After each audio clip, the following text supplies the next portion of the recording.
எதிர்பார்த்த உதவி உண்டாகும்.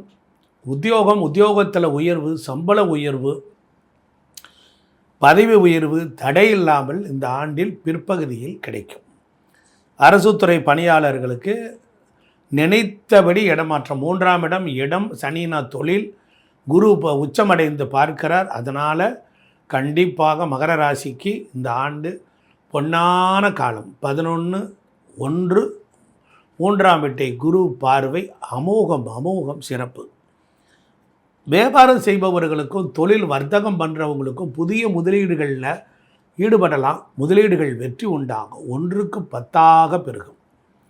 அதே போல் விளம்பர யுக்திகளை கையாண்டு பழைய சரக்குகளை எல்லாம் விற்று தீர்த்துருவீங்க. இரும்பு, கெமிக்கல், ரியல் எஸ்டேட் தொழில்களில் ஆதாயம் தரக்கூடிய காலம்.